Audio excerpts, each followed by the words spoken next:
The acting director of ICE slamming Nancy Pelosi for daring, if you can believe it, to call federal immigration authorities that risk their lives every single day to keep this country safe. Nancy called them cowardly. Watch this.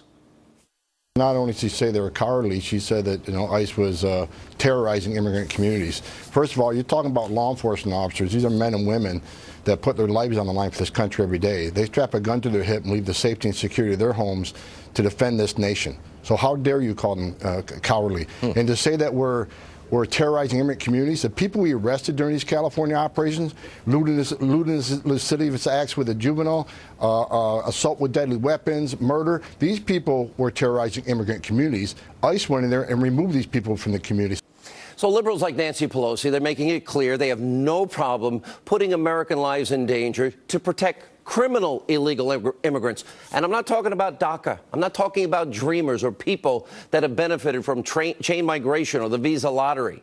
But these liberals, like the Oakland, California mayor liberal, what's her name, Libby Schaaf, they're aiding and abetting criminal illegal immigrants, those that have caused real harm to real American citizens and real American families. So it's hard to imagine how anyone could defend doing this. But of course, the left is, and we watch it every day. And that's why you have angel parents. Those are people whose children were killed by illegal immigrants. They are now rightly demanding that Mayor Schaaf face prosecution for obstruction of justice, protecting criminals, aiding and abetting people that shouldn't be in the country in the first place, and then commit other crimes. And liberals like to pretend that illegal immigrants don't commit crimes, but they're lying when they say that.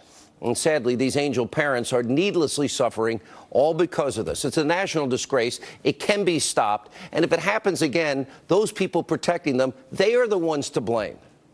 Now, also tonight, liberals are channeling their rage to attack a brand new target. See the woman on the screen there. Democrats are now threatening to block the nomination of Gina Haspel to be the first female CIA director. Now, here's why.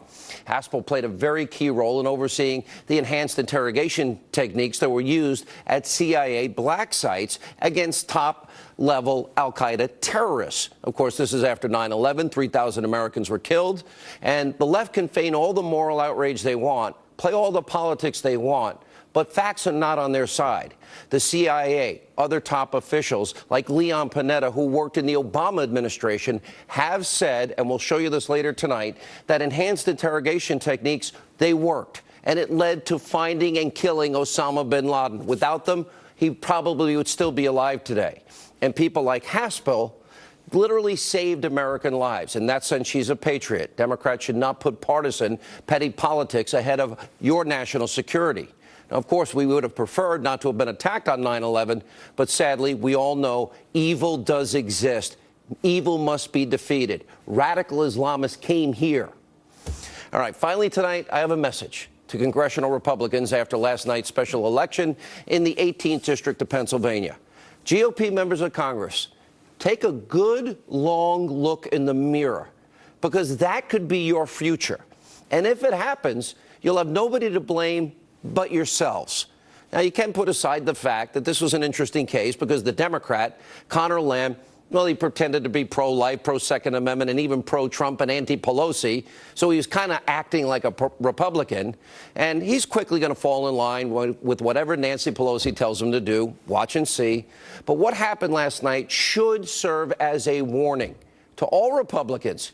You want to be successful in 2018, there's a simple solution. Keep all of the promises you make in campaign years. It's really that simple. That's the best politics. Make the country safer. Give us a great economy. Go back to your district, look your voters in the eye, and tell them that you did what you said you were going to do. Now, you've already passed tax cuts. Check. Good job. But you also promised to repeal and replace Obamacare, and you also, most of you, promised to build the wall.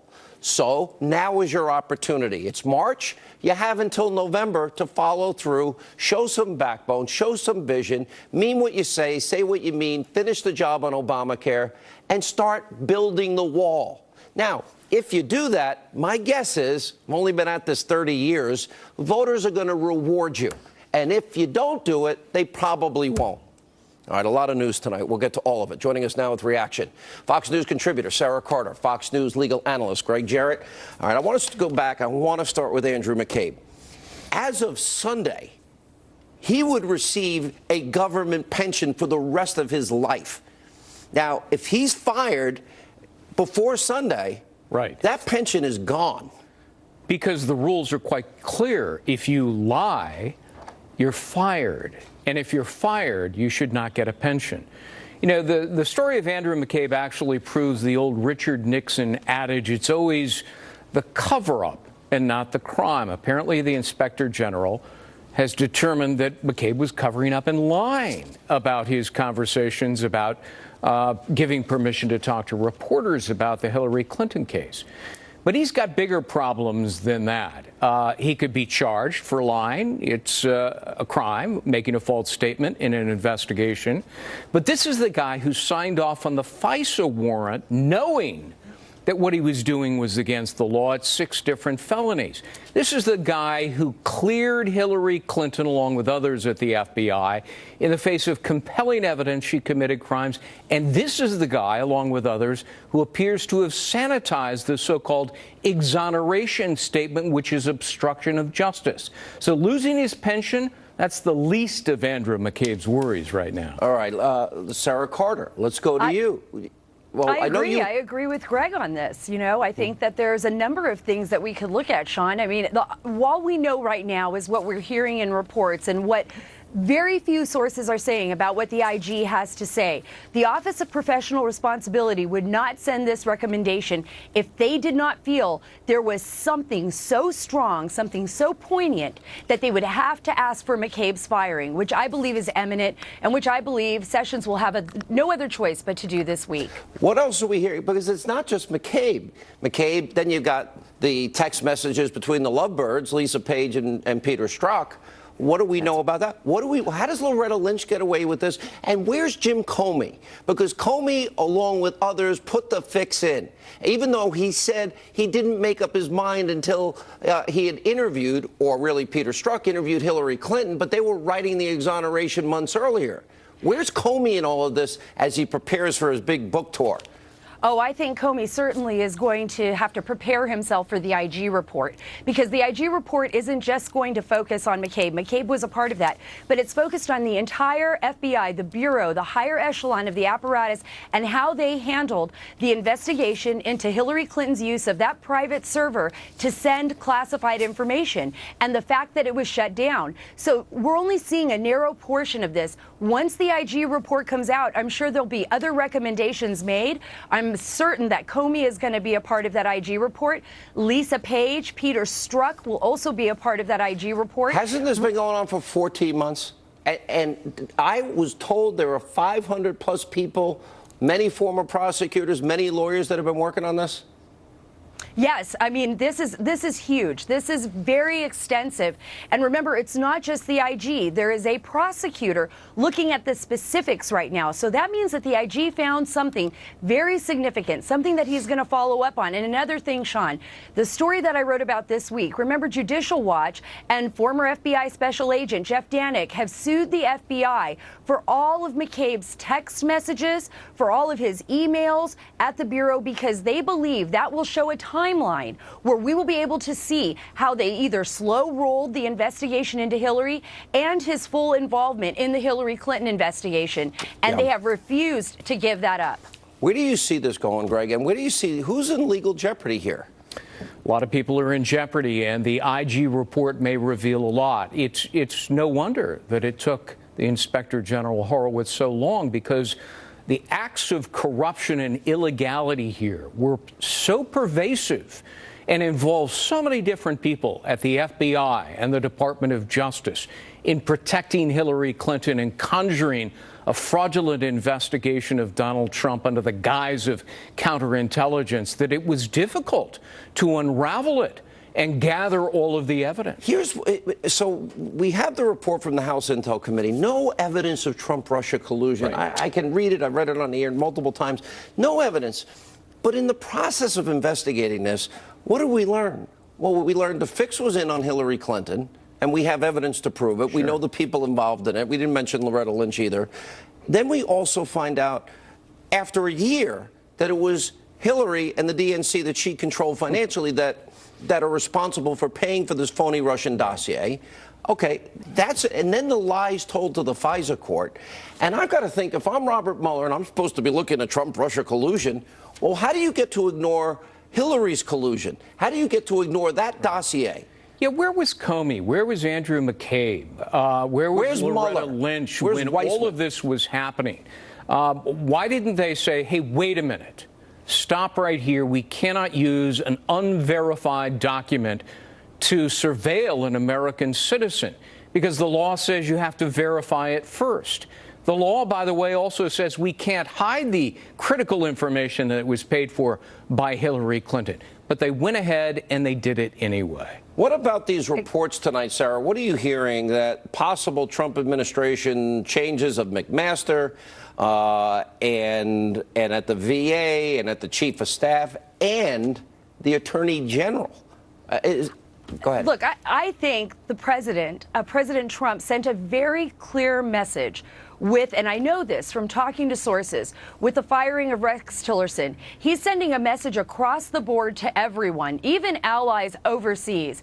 He's saying, you either work with me, but if you're working against me behind my back, I know this. And if you're not going to work with me on this, then we're going to get rid of you. And if you're not doing your job, then we're taking you out of your office. But politically speaking, won't the country explode if Jeff Sessions is out? I mean, look, I understand the president's frustration about the recusal. I don't believe Jeff Sessions should, if he knew he was going to recuse himself, he never should have taken the position. Because without that recusal, none of this happens. He betrayed the president. He knew when he was sworn in he was going to recuse himself, because he testified that the very next day he put the recusal in motion. He never told the president about that. And by the way, he cited the regulation of his recusal. What are the political... He cited the wrong law. It didn't apply to his recusal. That's true, but I think he was being advised badly at that time. Yeah, by Obama's holdovers. That's correct. That's right. Who in the world would believe them? What about the political fallout before we have to move on here in a second? What about the political fallout, Sarah, if he did that?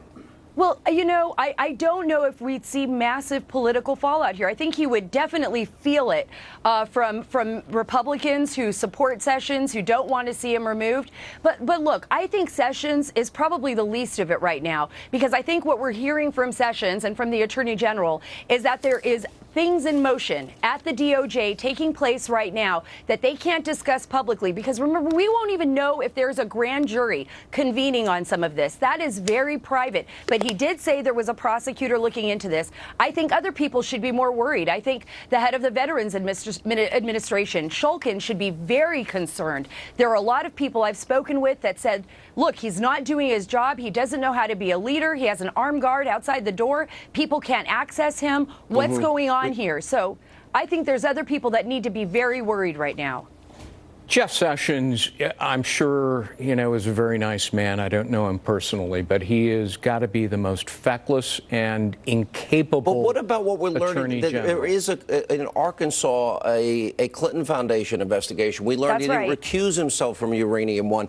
We're told that he believes the process is IG, then DOJ, then special counsel. You don't buy it? I think he's naive and gullible. And he is the puppet, and Rod Rosenstein is the puppeteer.